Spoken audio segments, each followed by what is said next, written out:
Imagine you live in the society portrayed in Lois Lowry's classic novel, The Giver, where babies are taken away from their mothers at birth and then redistributed to prospective parents that the rulers have deemed worthy of raising them. Or imagine that you live in ancient Sparta, where kids are taken from their parents' homes around age 7 to be educated in communal institutions. Now, most of us are deeply troubled by these scenarios. These are not societies that we think it would be attractive to live in, because we think that ultimately parents, not the state, should be in charge of children. But why? Why not say that the state is in charge of children? It takes a village, after all, right? Well, yes, in a sense. Of course, parents need the support of the broader community to successfully fulfill their really important task of raising and educating their children. But the task is ultimately the task of the parents, because parents, not the state, are the ones who have deep and enduring bonds with children. And, well, let's face it, parents are the ones who bring children into the world in the first place. The last I heard, no state ever gave birth. So, in a sense, the argument is pretty simple. And the Supreme Court has even explicitly recognized this about a century ago in a case called Pierce versus Society of Sisters. The court ruled that parents have fundamental constitutional rights to direct the education and upbringing of their children. And they recognized that these rights are not rights that are just granted by the government, like the right to vote. Instead, these rights were recognized as natural rights, the sorts of rights that would exist even if there were no government or there were no laws, because these rights are based on parents' natural responsibility to care for their children, a responsibility that requires the parents have authority in order to make decisions on their parents' behalf, because children are not mature enough yet to make decisions for themselves.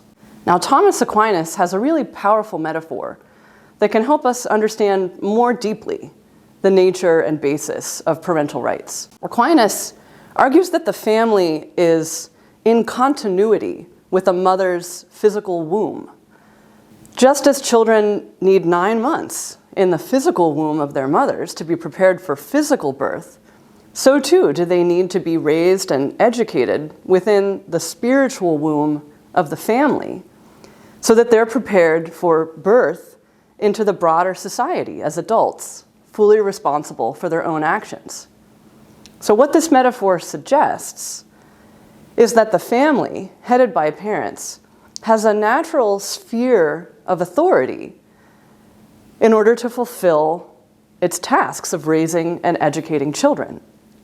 And just as it would be wrong and harmful for the state to intrude violently into a mother's womb, so too would it be wrong and harmful for parents, for children, and for society as a whole for the state to intrude coercively into that spiritual womb of the family, undermining parents' primary educational authority, except in those sad cases where parents prove themselves to be unfit through genuine abuse or neglect. Now, most of us agree with all of this in principle, as our reactions to the society in The Giver or to the educational system in Sparta suggest. But here's where I want to present a challenge. We say that we think parents, not the state, are ultimately in charge of children, but many of our own educational policies actually give the state more control over education than parents. Consider, for instance, debates about public school curricula. Many, including many prominent public officials, say that parents should just stay out of it, that the state's in control of the school curricula, and that parents really have no job giving input or telling the schools what they should teach. And, so the argument goes, if parents disagree with what the public schools are teaching, well, they can just pull the kids out and send them to private schools or homeschool them. But it's not that simple. Because, remember, the state compels parents to educate their children, just as it compels parents to feed their children, and rightly so. Because just like food, education is essential for children's well-being. And it's also really important for the future of the nation to have a reasonably well-educated citizenry. So it makes sense that, at least up to a certain basic minimum, education should be compulsory. But in our current system, what that means is that many parents are effectively forced to send their child to a public school, even if they think that the education being provided at that school is suboptimal or presenting values that are contrary to those that they want to pass on to their children. And even those parents who do have the means necessary to pay for private school tuition or homeschool their children, they still find themselves basically facing a hefty financial penalty, paying for tuition or other educational expenses on top of their taxes, which go to support the public schools, if they determine that the public schools are not a good educational environment for their child. So here's the point. If parents really are the primary educators of their children, then why should public schools, state-run schools, be the default for educating children? After all, education is never value neutral. So making public schools the default effectively means that the state's values and the state's preferred educational methods are privileged, even if many parents disagree with those things. And this is precisely the mentality that we object to in ancient Sparta or in The Giver, the mentality that ultimately the state, not parents, is in charge of children. So what we need to recognize here is that the proper role of the state in education is to support parents in their educational task. It makes sense that public funds should go toward education because education has an important public purpose. But those funds should be used to support parents, not to usurp or undermine parents' educational role. So what does this mean in practice?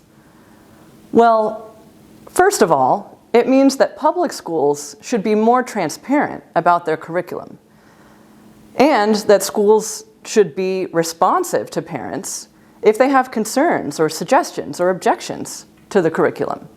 That might mean allowing parents to opt their children out of certain lessons, or even that the schools should eliminate certain lessons if many parents in the community have objections to them.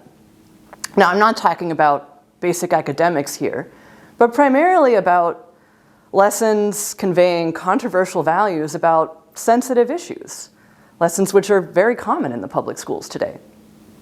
So a first important step is better transparency and better responsiveness to parents in the public school system. But that's not going to be enough, because we live in a diverse society, and that means that parents are going to disagree about which values they want schools to teach their children. And it makes perfect sense that parents would want to send their children to schools that align with their values.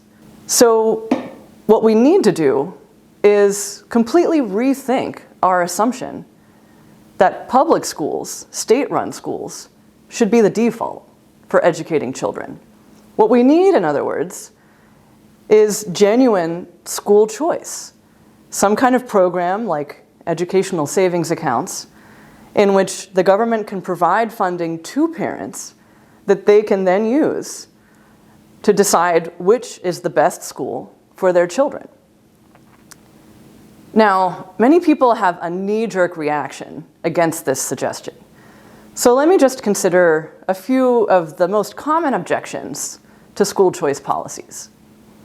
First, many people worry that school choice policies will end up making failing public schools even worse and harming the most disadvantaged kids who are left behind. And that's a serious concern. But it turns out that that's not what happens. It turns out that actually the opposite happens. In places that have enacted school choice policies, either by introducing charter school options or some form of tuition voucher program that parents can use to send their child to the school of their choice, the public schools in those areas have actually improved. Why? Well, for the same reason that your local grocery store will probably improve if another one opens up down the street. They improve because there's competition, and that makes them actually accountable to the parents, forcing them to be responsive to parents and to improve educational quality if they're going to retain students. Now, a second common objection to school choice policy proposals is that there's something problematic in principle about public funds going to private and especially religious schools. But why is this a problem? Private schools and religious schools perform a really important public service.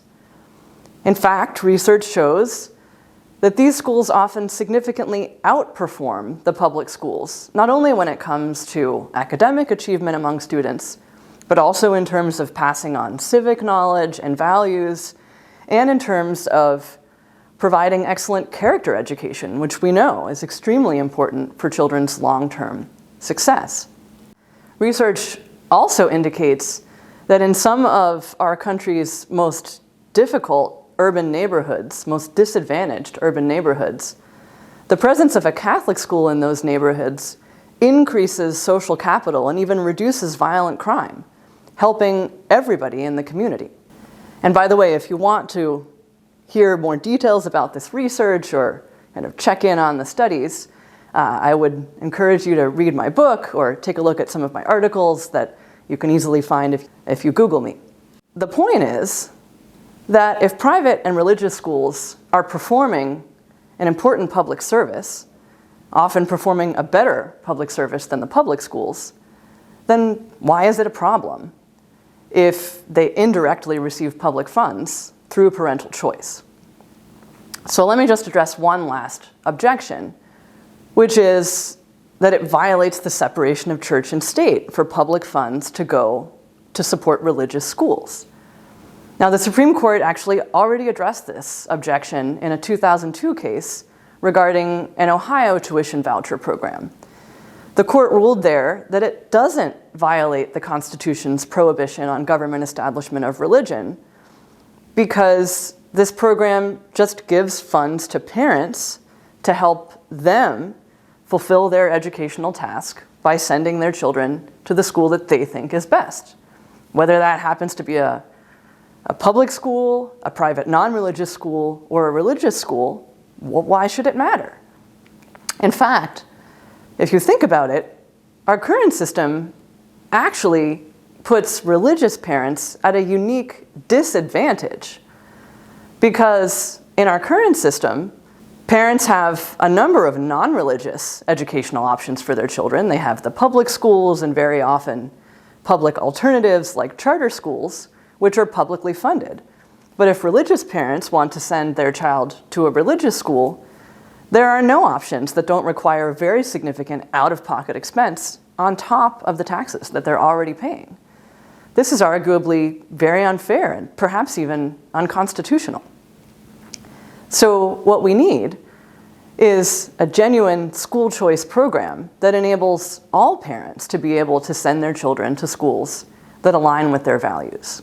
So the upshot is that just as we reject the educational systems in the Giver or in ancient Sparta, so too should we rethink the mentality that public schools should be the default educators of our children, a mentality that rests on that same problematic, the state is in charge of children assumption.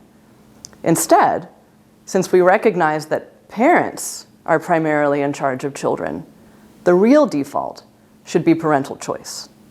Thank you.